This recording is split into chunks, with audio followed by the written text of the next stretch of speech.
नमस्कार, स्वागत है आपका हमारे आचार्य जागेंद्र मिश्रा चैनल पर। पितृपक्ष 2022 रोज रात घर में यहाँ जलाएं एक दीपक, पितृ होंगे प्रसन्न। कर्ज मुक्ति, शत्रुनाश, दुखनाश, नज़र दोष, बाधाओं से मुक्ति, मिलेगी सभी कष्ट और संकटों से मुक्ति। दोस्तों, इस बार पितृपक्ष 10 सितंबर से प्रारंभ हो जाएंगे और यह समय बहुत ही शुभ माना जाता है, क्योंकि इस समय में आपके पूर्वज जो हैं अपने परिजनों के यहाँ आते हैं और उनको आशीर्वाद भी देते हैं। शास्त्रों में पितृपक्ष को लेकर कई बातें बताई गई हैं। इन दिनों में सुबह जल्दी उठना चाहिए और अगर आप छोटे छोटे कार्य करें तो ऐसे में आपके पितृदेवों का आशीर्वाद बरसेगा। पितृदेव प्रसन्न होते हैं। आप कुछ करें या ना करें, लेकिन छोटे छोटे प्रयोग कर सकते हैं, जैसे कि सुबह सुबह सबसे पहले अपने घर के मुख्य दरवाजे को जल से गंगा जल मिलाकर धो दें। ऐसा करने से आपके घर में बरकत होने लगेगी, आपकी उन्नति होने लगेगी, कभी धन की कमी नहीं होगी। साथ ही परिवार के सदस्यों के बीच प्रेम बना रहेगा, धन आता रहेगा। पितृपक्ष के दौरान पक्षियों को भी दाना जरूर डालें। पितृपक्ष में आप किसी भी पात्र में जल भरकर खुली जगह पर रख दें, क्योंकि पितृदेव किसी भी रूप में यानी कि पीने आ सकते हैं। पक्षियों के रूप में और कौवे के रूप में, कुत्ते के रूप में, गाय के रूप में, किसी भी रूप में आ सकते हैं। तो वो जल पिएंगे तो आपके शत्रुओं से, नज़र दोष से और परेशानियों से छुटकारा दिलाएंगे और काफ़ी प्रसन्न होंगे।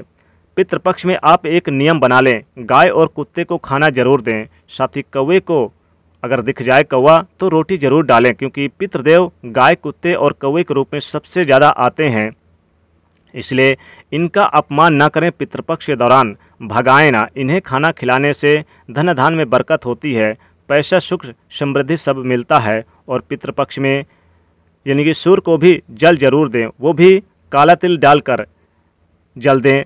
पितृपक्ष में बहुत प्रसन्न होते हैं इससे पितृपक्ष। इस बार पितृपक्ष 10 सितंबर से प्रारंभ हो रहे हैं और 25 सितंबर तक चलेगा। तो अपने पूर्वजों को, पितरों को याद करने, उनके निमित्त श्रद्धा भाव व्यक्त करने और उनको प्रसन्न करने के लिए पितृपक्ष का महापर्व साल में एक बार आता है, और वो आता है अश्विनी के महीने में, यानी कि भाद्रपद मास के शुक्ल पक्ष की पूर्णिमा तिथि से शुरुआत होती है और अश्विनी मास के अमावस्या तिथि तक चलता है, यानी कि ये 16 दिनों तक चलता है ये महापर्व। और इनमें लगभग हर कोई अपने पितरों को प्रसन्न करने हेतु प्रयास करता है, जैसे कि श्राद्ध करना, तर्पण करना, उन्हीं के माध्यम से पितरों को याद करते हैं। और कहा जाता है कि हम जीवन में जो भी उन्नति करते हैं सब पितर देवों की कृपा और आशीर्वाद से ही कर पाते हैं। अगर पितृपक्ष में छोटे छोटे उपाय किए जाएं तो पितृदोष समाप्त हो जाते हैं और जीवन में जो पितृदोष जैसे कि परेशानी है वो पितरों के आशीर्वाद से दूर हो जाता है। क्योंकि अगर आपके पितृदेव प्रसन्न हों, अगर प्रसन्न हैं या फिर प्रसन्न हो जाएं तो आपके जीवन में कोई कमी नहीं आ सकती। जीवन में गरीबी, दरिद्रता तक दूर हो जाती है। उनको प्रसन्न करने के लिए पितृपक्ष में सबसे अच्छा रहता है, जो कि भाद्रपद की पूर्णिमा से अश्विनी मास के कृष्ण पक्ष की अमावस्या तक आपको ये छोटे छोटे काम करने हैं, जो आपके जीवन की हर परेशानी को दूर करेगा। देखिए, इस महीने में पितृ गायत्री मंत्र का भी जाप किया जाता है, लेकिन आइए हम सिंपल तरीके से आपको बताएं कैसे आप अपने पितृदेवों को मनाएंगे, ताकि आपकी नौकरी, व्यवसाय और उन्नति हो सके, व्यापार दुगना चल सके, नौकरी में प्रमोशन हो सके, जीवन में कष्ट परेशानियां समाप्त हो सके। और जो जैसे कि पितृदोष होने से क्या होता है कि नौकरी व्यापार में परेशानी, स्वास्थ्य की हानि और घर परिवार में भारीपन लगना, झगड़े लड़ाई ज़्यादा होने, संतान का सुख प्राप्त नहीं हो रहा, जैसी चीज़ें हो जाती है। तो उन तमाम परेशानियों से बचने के लिए आप रोज एक छोटा सा काम करें। पितृपक्ष के दिनों में पहला काम करें, आपके घर के आसपास जहां भी पीपल का वृक्ष है, आप चाहे तो वहां पर जाकर एक लोटा जल में एक चुटकी काला तिल, थोड़ी सी मीठी वस्तु डालकर अर्पित कर दें। और यह संभव ना हो तो भगवान सूर्यदेव को जल अर्पित करते समय एक लोटा जल में एक चुटकी काला तिल डालकर अर्पित करें। और साथ ही साथ आप चाहें तो पीपल के वृक्ष के नीचे आप शाम के समय एक सरसों के तेल का दीपक भी जरूर जला दीजिएगा। इससे पितृदेव प्रसन्न होंगे और पितृदोष बदल जाएगा पितृ आशीर्वाद में। और इस महीने में आप जो भी काम करते हैं अच्छे कर्म, वो पितृदेवों को ही जाता है, क्योंकि इस महीने में वो सूक्ष्म लोक में यानी कि अपने लोक से धरती पर आकर विचरण करते हैं और अपनों के साथ रहते हैं। अपने जो उनके वंशज होते हैं उनके यहाँ रहते हैं, उनको देखते हैं, उन्हें आशीर्वाद बरसाते हैं। इसलिए बहुत नियम और धर्म के साथ इस महीने को आपको पूरा करना होगा। तो पितृपक्ष में आप एक छोटा सा काम कीजिए। शाम के समय सरसों का तेल का दीपक गाय के या फिर आप गाय के घी का दीपक दक्षिण मुखी लौ करके रोज जलाइए। ध्यान से सुनिए, अपने घर पे शाम के समय सरसों का तेल का दीपक या फिर घी का, गाय के घी का दीपक दक्षिण मुखी लौ करके रोज जलाएं। पूरे पितृपक्ष के दौरान जलाएं।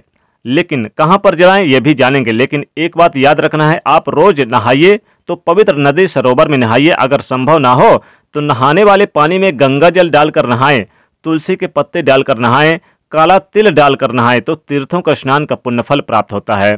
और जब उनको तर्पण कीजिएगा तो आप अंजुलि में जल भर करके, जैसे कि नदी में स्नान करेंगे तो दक्षिण की तरफ अपने पितरों को जल अर्पित करें, या फिर आप चाहें तो किसी ब्राह्मण से भी करवा सकते हैं। तो पितृ गायत्री मंत्र क्या है, कैसे पाठ करेंगे ताकि आपके जीवन में परेशानियां समाप्त हो। ओम पितृ गणाय विद्महे जगत धारिणी धीमहि तन्नो पितरो प्रचोदयात। इस मंत्र का रोज 3 बार जाप करना है। याद रखें 3 बार। कब करेंगे, जब आप पितृदेव के निमित्त जल अर्पित करेंगे तो उसके बाद इस मंत्र को जाप करें। इस मंत्र का जाप रोज करिएगा, 16 दिन तक लगातार करिए, सभी कष्टों से मुक्ति मिलेगी।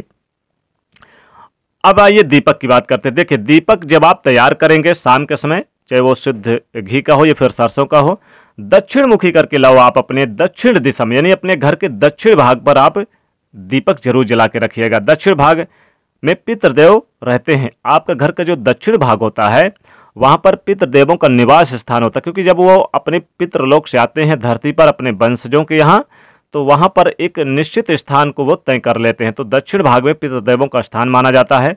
इसी स्थान पे आपके घर के दक्षिण भाग में पितृदेव रहते हैं, विराजमान रहते हैं 16 दिनों तक। तो आपको एक सरसों का तेल का ही दीपक सही दक्षिण मुखी लौ करके आपको रोजाना एक दीपक आपको अपने घर के दक्षिण भाग की तरफ यानी दक्षिण दिशा की ओर आपको जलाना चाहिए। आप इस दिन चाहें तो अपने घर के मुख्य दरवाजे के दोनों तरफ, बाएं और राइट साइड दोनों तरफ आप एक एक यानी कि दीपक जलाएं। यहां से भी आपको, चूंकि आप देखिए क्या होता है कि सुख समृद्धि बढ़ती है, घर में गरीबी का नाश होता है, घर में चारों दिशाओं से लाभ होता है, मान सम्मान की प्राप्ति होती है, कष्टों से परेशानियों से छुटकारा मिलता है। तो आप यानी कि अपने मुख्य दरवाजे पर भी जलाएं और आप अपने आंगन पर भी आप एक दीपक जलाएं। तो यानी कि आपको दीपक जलाते समय अपने पितृदेवों का स्मरण भी करना है, जैसे कि ओम पितृदेवाय नमः, ओम पितृदेवाय नमः, इस मंत्र का जाप भी करना है। गायत्री मंत्र तो करिए, यानी कि पितृ जो गायत्री मंत्र है वो तो करिए, लेकिन ओम पितृदेवाय नमः इस मंत्र का जाप करें। वैसे तो कहा जाता है कि पितृदेव के रूप में भगवान विष्णु और माता लक्ष्मी है, इसलिए इनका भी स्मरण जरूर करिए। आप पितृपक्ष में भगवान विष्णु और माता लक्ष्मी जी की भी पूजा जरूर करें, ताकि घर में सुख समृद्धि बनी रहे, कभी भी किसी प्रकार कोई नेगेटिविटी घर में प्रवेश ना करें। पितृदेवों का आशीर्वाद पितृपक्ष में जरूर प्राप्त करना चाहिए, क्योंकि पितृदेव अगर प्रसन्न हो जाते हैं तो जीवन के बड़े से बड़े कष्टों को भी तुरंत दूर कर देते हैं। घर में सुख समृद्धि हमेशा बनी रहती है, घर में धन धान्य से परिपूर्ण रहते हैं, कभी भी किसी प्रकार कोई कमी जीवन में नहीं आती है। तो पितृपक्ष में आपको रात के समय आपको दीपक जलाना है। ध्यान रखिएगा, आपको रात के समय ये दीपक जलाना है रोज। जब शाम हो जाए, सूर्य अस्त हो जाए, उसके बाद आपको अपने घर में यानी कि दक्षिण दिशा की तरफ आपको एक दीपक जला देना है। अगर एक से ज़्यादा भी जलाएंगे तो आपकी मर्जी, लेकिन कम से कम एक दीपक जलाए तो पितृदोष बदल जाएगा। पितृ आशीर्वाद में सभी कष्टों से, सभी संकटों से मुक्ति मिलती है, जीवन में सुख समृद्धि बढ़ती है, हर कष्टों से छुटकारा मिलता है, लाभ मिलता है और आप जीवन में दिन दुगनी रात चौगुनी तरक्की प्राप्त करते हैं। क्योंकि जब पितृदेव प्रसन्न होते हैं तो जीवन में सब कुछ संभव है, सब कुछ प्राप्त होता है। हमारे कैरियर, हमारी नौकरी, हमारे बिजनेस व्यापार सब कुछ चलता है, घर में सुख समृद्धि बनी रहती है, संतान की प्राप्ति, वैवाहिक जीवन में सुख, हर प्रकार के कष्टों से भी छुटकारा मिलता है। इसलिए पितृपक्ष में आपको जरूर यानी पूजन करना चाहिए। और इस बार का यह पितृपक्ष 10 सितंबर यानी 2022 में 10 सितंबर से शुरू हो रहा है, भाद्रपद के पूर्णिमा तिथि से, और यह अश्विनी मास के अमावस्या तिथि यानी कि 10 सितंबर से 25 सितंबर तक यह पितृपक्ष चलेगा। तो इस दौरान आप ये उपाय जरूर करें। तो दोस्तों वीडियो को लाइक कर दीजिए, ज़्यादा से ज़्यादा शेयर करिए और चैनल को सब्सक्राइब करिएगा। जय शनिदेव।